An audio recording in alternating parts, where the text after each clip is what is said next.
लोकसभा चुनाव नजदीक हैं। ऐसे में हर पार्टी के कार्यकर्ता सम्मेलन अलग अलग चल रहे हैं।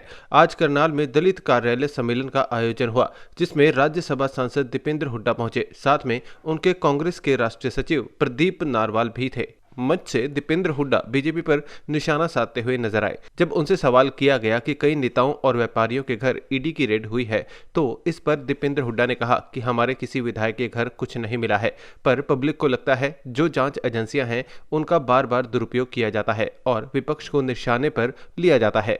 इस मामले में क्या है, सारी जांच के बाद ही पता चल पाएगा। वहीं उन्होंने कहा कि कांग्रेस में कोई गुटबाजी नहीं है। बहरहाल बात साफ है, जहां एक तरफ गुटबाजी को कांग्रेस के नेता नकार रहे हैं, वहीं दूसरी तरफ इशारों में दीपेंद्र हुड्डा ने यह भी कह दिया कि भूपेंद्र सिंह हुड्डा के नेतृत्व में सरकार बनेगी।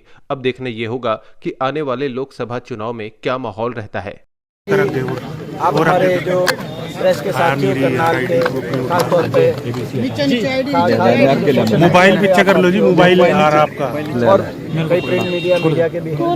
आप लोगों को मैं बधाई देना चाहता हूं। नया वर्ष बहुत ही शुभ हो, आप लोग के घरों में खुशियां लेके आए, ऐसा ही नया वर्ष हो। ऐसी सबसे पहले हमारी आप शुभकामनाएं तो लो। आप तो दे नहीं रहे हमें, नहीं फिर हमारी आज खबर अच्छी चलाना। फिर आप क्या कुछ कहना चाहेंगे? ईडी की रेड कई व्यापारियों के घर, कई नेताओं के घर पड़ी है, जिसमें इनेलो कांग्रेस के विधायक, बीजेपी के नेता भी हैं। किस तरीके से इनेलो के जो एमएलए, उनके खिलाफ तो 2 मामले भी दर्ज हो गए। पूर्व एमएलए देखिए, जहाँ तक हमारे कांग्रेस विधायक की बात है, उनके घर कोई इस तरह की कोई बात सामने नहीं आई है। बाकी क्या है क्या नहीं मामला, वो तो पता चलेगा। तो इस बारे में जो है मैं ये कह सकता हूँ कि जो जहाँ तक की जांच एजेंसियाँ हैं, देश के अंदर इनकी कार्यप्रणाली मैडम नीचे कर लो जो रही है, उस पर सबकी खराब कर रहे हैं। तो देश की जनता को लगता है कि सरकार द्वारा इनका दुरुपयोग किया जाता है, बार बार विपक्ष को निशाने पर लिया जाता है। इस मामले में क्या है, ये सारी डिटेल आने के बाद ही पता चलेगा। सर, आपने बयान दिया था कि श्री राम मंदिर का बीजेपी मुद्दा बना रही है, तो अनिल विज ने पलटवार किया है कि मुद्दा तो कांग्रेस ने ही बनाया है। मैडम, वो थोड़ा बोल रहे थे मोबाइल कि नीचे कर तारीख लो। नहीं बताएंगे। सुनो, ऐसा है कि इस पे भी हमारा बड़ा स्पष्ट स्टैंड है कि श्री राम मंदिर हमें बहुत खुशी है। पीछे कर लो मुंह पर। कोर्ट के फैसले के बाद ट्रस्ट द्वारा मंदिर का निर्माण कार्य किया जा रहा है, और हमारा ये पार्टी का हमेशा स्टैंड रहा था। स्वर्गीय राजीव गांधी जी के समय जब उनकी सरकार थी, तो सबसे पहले बाबरी मस्जिद के दरवाजे खोलकर और पूजा अर्चना वहाँ पर की शुरुआत की गई थी। और पूजा अर्चना की शुरुआत करने के बाद कोर्ट के अंदर जब मामला पहुंचा था, मैडम जी, आपका मोबाइल कोर्ट जब भी फैसला करेगा, वो फैसला जो है, और आज ये खुशी की बात है। और मगर भगवान श्री राम जो है, मैं ये कहना चाहता हूँ, भगवान श्री राम सभी के भगवान श्री राम कोई आपने जो सवाल पूछा वो मुद्दा नहीं। भगवान श्री राम हमारे आराध्य देव हैं, हम सब राम की संतान हैं।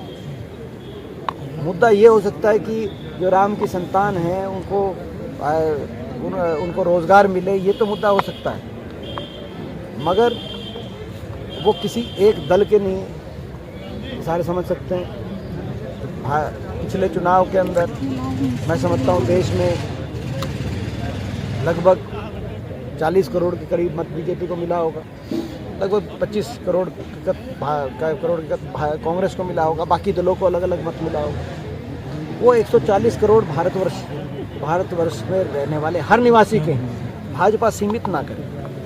वो भगवान श्री राम सभी के हैं। मैडम जी, और भगवान श्री राम मैं कहना चाहता हूँ कि पूरे विश्व, कौन सा तरीका पूरे हर पृथ्वी पे रहने वाले हर पृथ्वीवासी के वो आराध्य देव हैं।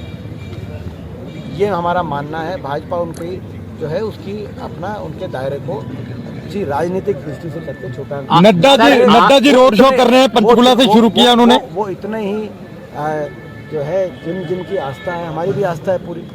हमें बहुत खुशी है कि मंदिर का निर्माण कार्य हुआ है, और हम जाएंगे भी।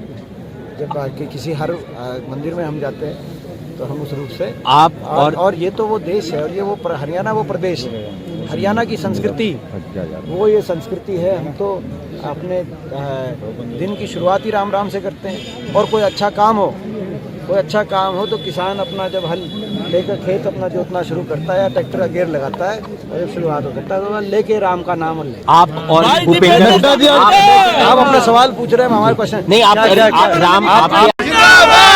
दीपेंद्र हुड्डा लोकसभा चुनाव लड़ेंगे या विधानसभा? ये इसका जवाब तो स्पष्ट दे सकते हैं। मैं वो हर चीज का जवाब स्पष्ट ही देंगे आपका तो हमेशा स्पष्ट देते हैं हर चीज का। निश्चित तौर से लोकसभा चुनाव का बिल्कुल जल्दी बजने वाला है। मैं रोहतक लोकसभा क्षेत्र से चुनाव लड़ने जा रहा हूँ। जी कौशल निगम के माध्यम से कच्ची भर्तियों के माध्यम से जो है नौकरियां समाप्त की जा रही हैं। तो बहुत से ऐसे मुद्दे हैं जो इस जो है सम्मेलन में सामने आए और उन सभी मुद्दों पर हमने संकल्प लिया कि कांग्रेस की सरकार है निश्चित रूप से बनेगी और दलित समाज के अधिकारों की रक्षा की जाएगी। दलित समाज का और कांग्रेस पार्टी का हमेशा बहुत गहरा संबंध रहा है।